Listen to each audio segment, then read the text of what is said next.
What was really in your bread, your cheese, and your milk? Try chalk, red lead, and embalming fluid. In 1820, a chemist in London answered that question and it scared the whole city.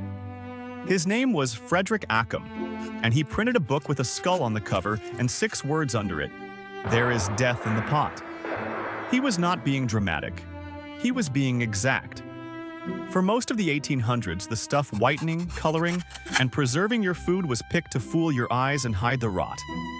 Nobody warned you because there were no ingredient labels yet. Here are 3 foods that hid a dark secret ingredient. Start with the daily loaf. White bread was a status symbol, so bakers made it whiter than nature allowed. They stirred in alum, a bitter mineral salt, and plain chalk. The alum bleached cheap, gritty flour so it passed for fine white bread. To fake the weight, some tossed in plaster of Paris, ground bones, even sawdust. Frederick Ackham named real bakers doing this in his 1820 treatise, and the first printing sold out in a month. Then his enemies turned on him. The Royal Institution accused him of mutilating its library books, and the scandal drove Ackham to flee England for Berlin in 1821. The fight went quiet until the 1850s, when a doctor named Arthur Hill Hassall put food under a microscope for the Lancet.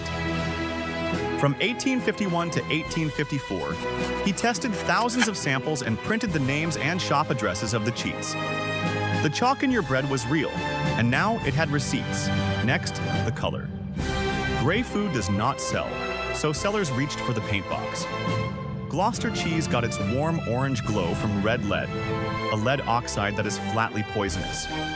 When cheese still looked dull, some brightened it with vermilion, which is basically red mercury. Green sweets, cake trims, and pickles were freshened up with copper, including Scheele's green, an arsenic and copper pigment invented back in 1775. Children were eating metal just to get the pretty color. It turned deadly in Bradford in 1858. A sweet maker sent out for Daft, a cheap filler, but the druggist handed over arsenic by mistake, about 12 pounds of it, and it went straight into a batch of peppermint humbugs. Roughly 1,000 sweets sold in a single night. About 20 people died and over 200 got sick.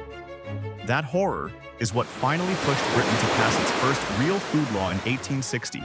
Last, the milk, and this one crossed the ocean. In American cities in the late 1800s, milk spoiled fast, and ice boxes were rare. So some dairies dosed it with formaldehyde, the exact chemical used to embalm the dead. They even sold it under trade names like Preservaline and swore it was pure. In 1902, a government chemist named Harvey Wiley set out to prove the danger on purpose. He recruited 12 healthy young men, fed them measured doses of common preservatives, and watched what broke. Newspapers nicknamed them the Poison Squad. Wiley tested 5 chemicals, including borax, salicylic acid, and formaldehyde. The formaldehyde strained their kidneys and made them plainly sick. His evidence helped push the Pure Food and Drug Act through Congress in 1906.